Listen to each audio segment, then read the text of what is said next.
Queria que o senhor explicasse para a gente ainda o motivo da improvisação do Acevedo na lateral direita, com o Roman Gomes ainda à disposição, jogador de ofício da equipe. Boa noite. Boa noite. Eu acho que o Nico fez um bom jogo quando entrou no clássico, né?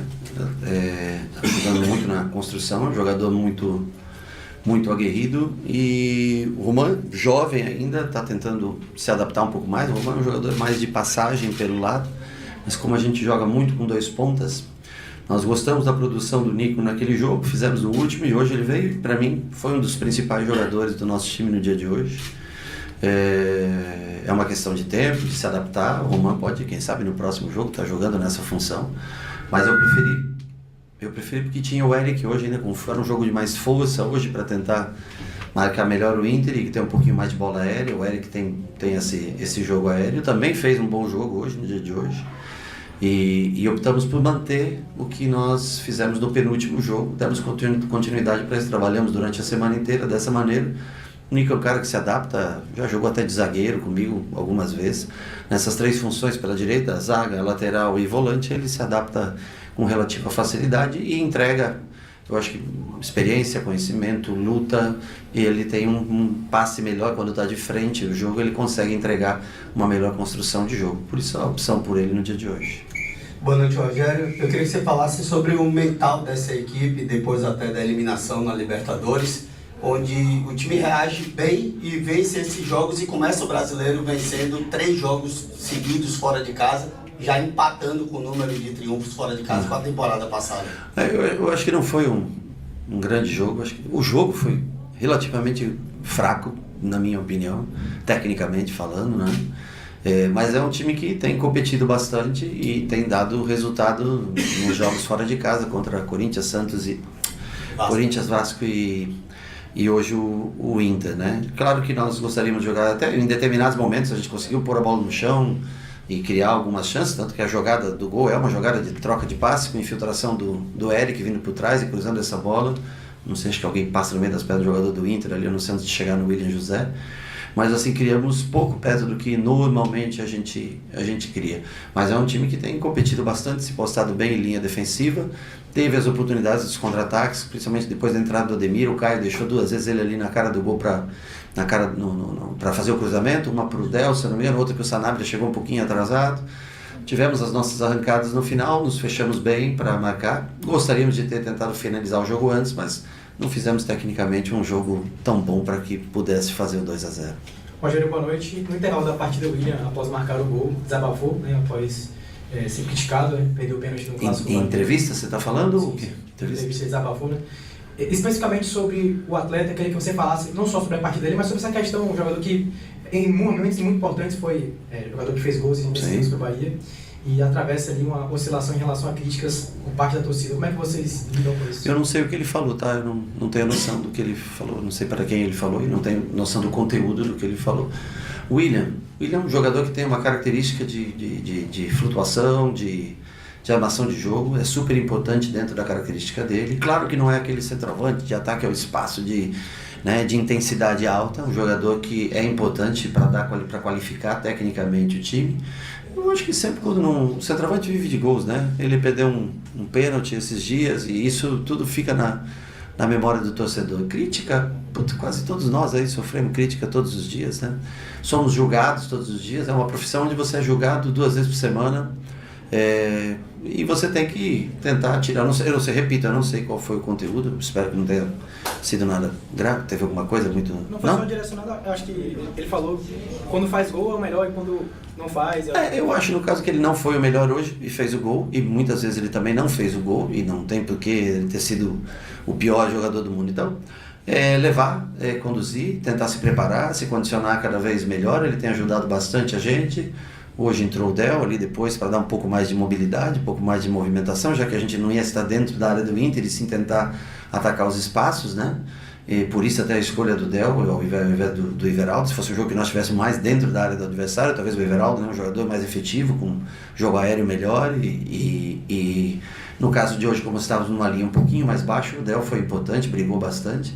Mas o William tem muitos gols, tem ajudado. Normal. Críticas, elogios, isso faz parte do jogo. Não adianta, vai viver um dia de crítica, outro dia de elogio. Tem que ter paciência e viver dia após dia, saber que é uma profissão pública, né? Onde as pessoas tendem a te julgar e não pode dar também muita bola para isso. Tem que seguir concentrado no campo de jogo e dar sequência no trabalho dele. Professor, boa noite. Lucas Goulart de Rádio Galera. Gostaria que você falasse sobre o desenvolvimento do Juba, que chegou em 2023 e atualmente é um coringa dentro da sua equipe. E é um cara que realiza diversas funções durante o jogo, participa da base, participa da construção entre linhas, pisa principalmente do lado esquerdo, mas também cai pelo lado direito. Gostaria que você falasse sobre essa construção desde 2023 até agora e também se há outro jogador do futebol brasileiro que realize tantas funções durante o jogo como o Juba te entrega dentro da sua equipe. Não, eu sou fã do Juba, gosto muito dele. Quando eu cheguei em 2023, ele era um ponta que veio do Sport, né? E com muitos gols, finalização, tudo. Ele jogou de ala para mim em 2023, quando nós mudamos para 3 zagueiros, no momento, vocês lembram, difícil pra gente, que a gente escapou na última rodada, né? E aí, depois, 24, 25, nós estamos mudando um pouquinho a característica dele, foi vindo para dentro, mas é um cara que... Eu adoro jogador que faz mais que uma função, sabe? O Juba joga de lateral esquerdo defensivo, joga numa linha de 3, joga como ponta se você precisar. Não acho que é o ponto mais forte dele. Joga num tripé como um lado esquerdo, se você precisar. Mas hoje pra gente ele faz uma diferença. Então o Juba é o jogador que a gente muda. Ih, que merda, hein? O Juba é o jogador que a gente muda muito em função do que o outro time vem nos marcar. Ora por dentro, como construção, fazendo um quadrado, ora por fora, atacando espaço, e aí a gente coloca um segundo atacante mais fechado por dentro. Então, a maneira como o adversário vem nos marcar, o Juba é o homem que muda praticamente tudo isso, né? Então, ele é um jogador que ele é um lateral, mas que tem muito bom passe, muito boa visão de jogo, ele dá ritmo no jogo, né? Quando ele está por fora, ele também encontra bem essa parceria com o Pulga, com o Sanabria, quando joga. É um jogador multifuncional, como lateral que vem para dentro no futebol brasileiro, eu acho disparado o melhor. Eu acho que pode ter outros melhores com saúde física para passar pelos lados, isso eu concordo.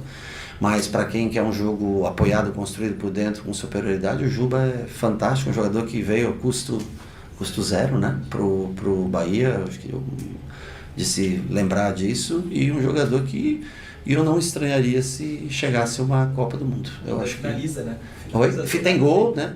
Finaliza, constrói, tem bola parada, é um jogador. E como ser humano, que é o mais legal, é um menino fora da curva. Cara, putz, esse é o que mais vale no futebol, como ser humano. É um cara nota 1000, nunca reclama, quase nunca sai de jogo, está sempre disponível para jogar. Cara boa, sempre do mesmo jeito, não muda, ganhando, perdendo, está sempre do mesmo jeito. Isso é louvável, menino de ouro, assim, nota 1000. Como ser humano, nota 1000, como atleta, você mesmo já destacou todas as valências dele. Professor, aqui Pedro dos Santos, a Canal na Trave. Queria entender de ti, aí, principalmente, como que tu vê o anímico da equipe aí, pós a eliminação da Libertadores. O Bahia vem de 4 resultados historicamente positivos, né? São 3 vitórias e um empate, e que hoje atinge a 3ª colocação. O que você coloca como principal valência desse plantel, aí, agora, dando essa sequência pelo brasileiro agora? Obrigado. Eu acho assim, do fundo do coração, a competição que eu mais gosto de jogar e que eu mais dou valor é a Copa Libertadores, apesar do Campeonato Brasileiro ser aquele que norteia a gente até o final do ano, né? Que tem calendário definido, que vai até dezembro, que você sabe que tem que estar brigando por cada ponto nesse campeonato, que vale muito, seja aqui no começo, seja lá no fim. Foi doloroso pra gente, não era o que a gente queria, 2 anos consecutivos conseguindo essa vaga em pré-Libertadores. Vamos brigar eu acho que ficou mais difícil, diminuiu uma vaga, né, por aqui, agora aumentou uma Copa do Brasil. Mas não tem como você ficar preso também no passado. Eu lembro que alguns times, ao longo dessa classificação de pré-Libertadores, alguns times que já tinham mais história com a Libertadores, né, ficaram fora dessa competição. E não dá para parar, você tem que tentar continuar sobrevivendo, lutando Nós conseguimos aí reverter um jogo difícil no Campeonato Baiano, ganhar o título. Tivemos jogos fora de casa pesados, né? Porque ganhar em São Januário do Vasco é difícil, você viu? Agora o exemplo está aí no meio de semana o Palmeiras. O Corinthians fora de casa, apesar de não ter sido na Neoquímica, mas também é um time pesado. E hoje vir aqui com o Inter, eu acho que é momentâneo, porque o time do Inter é bom. Se você vê no papel, eu olho o time do Inter e as opções de banco também. É um time que você vê jogadores já rodados, consagrados e É um time que se nota, é notório que perdeu confiança. E a gente, acho que conseguiu retomar rápido. São 17 jogos no ano nosso, com 12 triunfos, com 4 empates e apenas uma derrota. E essa derrota, infelizmente, foi fundamental para que a gente estivesse fora da Copa Libertadores. O que nós temos que fazer? Tentar fazer o nosso melhor no dia a dia. Finalizar o ano na melhor posição possível. Conseguir 11 pontos de 15 é fantástico. Nós nunca tivemos um início dessa maneira assim. É o que nós precisamos ter, um grupo cada vez mais forte, gente de cara limpa trabalhando e seguir. Futebol você pode perder. O que você não deve nunca é desistir. Isso você não pode. Boa noite, Rogério. Vitor Bassotto, da Rádio Antena Mix, aqui de Porto Alegre. Você destacou em respostas anteriores sobre o momento que o Bahia vive em jogos fora de casa, né? Hoje conseguindo a 3ª vitória na competição. Quais os pontos que você identifica que vem dando certo para o Bahia conquistar esses 9 pontos em 9 disputados e como manter esse desempenho para as próximas rodadas e também lá para Fonte Nova em Salvador? Obrigado. Eu acho que ele é um time mais competitivo, com mais transição, com mais pegada na marcação, se entrega um pouco mais do que o time do ano passado. O time passado era um time muito técnico, de jogo. Eu achava fantástico ver o time jogar, dava prazer realmente em ver jogar. Gostaria que a gente estivesse repetindo atuações como no ano passado, mas eu não posso fechar os olhos e dizer que eu acho que nós caímos um pouco tecnicamente do ano passado para esse ano, mas temos apresentado uma parte defensiva melhor, defendido melhor. Eu acho que jogando quase sempre com 2 pontas de transição, tentando dar volume no meio campo. Eu espero que a gente consiga retomar momentos tão bons como foi no ano passado. Mas lembrando que no ano passado nós ganhamos só 3 jogos nos 19 que disputamos, né? E esse ano conseguimos ganhar 3 jogos. Então, eu acho que defensivamente o time... Hoje, para mim, o grande destaque foi a linha de 4. Nico, Gabriel e Santi cometeram alguns erros de construção, mas defensivamente foram muito bem. E Juba nas 2 funções. Nós precisamos melhorar como um todo. Nós precisamos conseguir ter mais a bola fora de casa. Nós estamos tendo pouco a bola fora de casa. E hoje era um pé de ganha de bola no meio campo, assim, foi para os 2 lados, foi ruim o jogo nesse sentido. Mas aproveitamos a nossa chance e nos defendemos bem. Eu acho que o time em linha baixa está conseguindo pressionar bem e em linha baixa. Essa transição ainda nós precisamos melhorar no meio do caminho, encontrar melhores posicionamentos. Mas na pressão linha alta e na linha baixa, eu acho que o time tem se defendido bem. Professor, não é novidade nenhuma falar da falta que o Everton faz no meio campo, mas o torcedor sempre pergunta sobre mercado, sobre contratações, e é possível encontrar algum jogador com características semelhantes, ter um outro Everton Ribeiro no elenco, ainda partir para o mercado, ou você consegue encontrar isso dentro do elenco, já que também, completando, o torcedor ainda está esperando algo do Rodrigo Nestor nessa função. Eu acho que muda a característica. Nós temos em tese, vamos analisar, temos o Nestor e o Michel, né, que são jogadores que foram contratados para fazer essa função. O Michel voltando de lesão há pouco tempo, ainda acho que não consegue 45, agora talvez para o próximo jogo já esteja liberado para mais de 45. E o Nestor tentando, mas não é fácil substituir o Everton, né, cara? E outra coisa, você vai trazer alguém tão bom quanto é para deixar no banco? Mas é a mesma coisa trazer um outro Puco, não tem 2 Pucos, né? É um Puco só, né? Então, assim, se você tem um jogador talentoso, como esse, você tem que tirar o máximo que você pode dele. É uma pena que ele tenha se machucado. Mas para jogos fora de casa, a gente também tem um pouco mais de força física e tudo. Eu acho que nós estamos tentando, de uma maneira diferente, mas tentar sobreviver a jogos mais competitivos. Eu acho que ele faz mais falta ainda para jogos dentro de casa, onde a gente precisa ser protagonista do jogo o tempo todo, e aí sim ele faz muita diferença, porque ele é um cara que tem uma leitura de espaço muito grande, acha passes muito bons. Eu acho que assim, o que mudou muito foi também que o Caio machucou desde o ano passado e aí machucou de novo agora esse ano, está voltando hoje, né? O time era um time muito mais técnico, mas fora de casa sofria muito na pegada. Hoje é um time que fora de casa é mais consistente defensivamente do que o time do ano passado, mas não apresenta um futebol tão vistoso como no ano passado. Rogério, falávamos alguns jogos sobre fazer história, e a gente nem comentou aqui, é o primeiro triunfo na história do Bahia contra o Internacional aqui no Beira-Rio, no Campeonato Brasileiro. Eu acho que é a primeira vez como treinador também que eu ganho aqui. Já empatei muitas, já perdi algumas, E foi a primeira vez que nós ganhamos aqui. É um time, o Inter jogando aqui é a camisa pesada, tem tradição. Em relação a isso, só para completar, você falou em jogos como contra o Vasco, contra o Corinthians, sobre esses que aqui estão fazendo a história. E eu acho que é importante salientar, como você mesmo disse, né? A vaga agora está na Copa do Brasil ali para fase direta, tem 2 vagas e no Brasileiro 1 a menos. Como é que você projeta, digamos assim, essa questão de fazer essa história em 2026 e dar esse passo a mais que o torcedor espera? Cara, eu projeto viver jogo por jogo, eu não consigo fazer uma projeção. Nós temos uma parada gigantesca esse ano que pode mudar muito para qualquer time, né? Tanto de saída quanto de chegada, né? Então, o que eu quero é que o meu time seja consistente e viva cada quarta-feira, cada domingo, como hoje, tentando fazer o seu melhor. Fazer o máximo de pontos possível no Brasileiro e na Copa do Brasil, quando começar a jogar, já não demora mais tanto, acho que é abril, né, que começa, né, a Copa do Brasil, depois da parada agora dessa data FIFA. Tentar fazer o nosso melhor nas 2 competições que nós temos. A Copa do Brasil é mais difícil sempre se chegar numa final, o Campeonato Brasileiro de mais regularidade.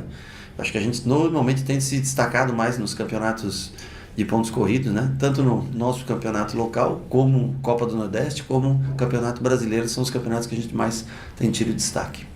Professor, o Michel Araújo destacou na entrevista coletiva pré-jogo que mudou a questão dos treinos por conta das lesões. O Bahia tem sofrido com as lesões. O Caio Alexandre voltando hoje, depois da semifinal do Campeonato Baiano, a gente tem o Everton Ribeiro, o David Duarte ainda voltando na transição. Como é que o senhor tem avaliado essa questão das lesões, enquanto isso tem prejudicado o Bahia nesse campeonato? Eu não entendi, porque ele falou que nós mudamos o treino? Como? Ele disse que ele mudou as adaptações dele no treino por conta das lesões que ele tem tido. Ano passado, ele foi jogar... Ele mudou. Desculpa. Ele mudou. Ele e o Michel. Sim. O Michel é um cara que se entrega em todo o treinamento. Nós temos um pré-treino que é bem feito com pré-determinação até do grupo. A gente segue muita coisa. Tem o trabalho de força no campo que o Zé Mário coordena, e eu tenho que ter eles também para a minha parte técnica. Claro que em determinados momentos a gente abre mão de um trabalho na academia interna ou de um trabalho de força no campo para que não conflitem os dois, não, né? Porque às vezes também tem pouco tempo entre um treino e outro, porque eu preciso daqueles meus minutos de parte técnica para ajeitar o time para um jogo, para outro, como vai jogar, contra uma linha de 5, contra uma linha de 4. Eu preciso. Agora, nesse início de ano tá tendo... O que nós tivemos de vantagem foi que nós jogamos com um time no domingo, um time na quarta. Isso alongou a nossa preparação. Nesse momento agora, depois da eliminação da Libertadores, a gente vem repetindo muito mais jogadores. O treino vai rareando. Mas nós estamos tentando sempre colocar mais intensidade naqueles jogadores que não começam jogando, né? E o Michel é um cara que se entrega muito no jogo. Acho que ele precisa só mais minutos aí para recuperar essa boa forma física dele, assim como o Caio precisa, assim como o David também precisa. Quem mais? O Canu vai precisar daqui a um tempo. Gilberto, que daqui a pouco não teve lesão, mas... Né, eu acho que nem são tantas lesões assim, né? Infelizmente alguns traumas, que foi o caso do Juan Pablo, o joelho, você não controla isso, né? O apendicite, você não controla, né? Não tem jeito. Então quando é ósseo, quando é uma coisa assim. E teve 2, 3 lesões musculares aí que atrasaram um pouco, porque foram no mesmo setor do campo, né? Isso atrapalhou muito para um jogo de construção que nós precisávamos ter contra o Rio. Nós não tínhamos as peças que nós gostaríamos da parte de trás para construir. Mas já faz parte do passado, temos que recuperar os caras. Acho que o David já está à disposição, próximo jogo. O Caio tem chance de mais minutos no próximo jogo. E outros jogadores vão voltar fortalecendo o elenco que foi montado para esse ano. Pronto, professor.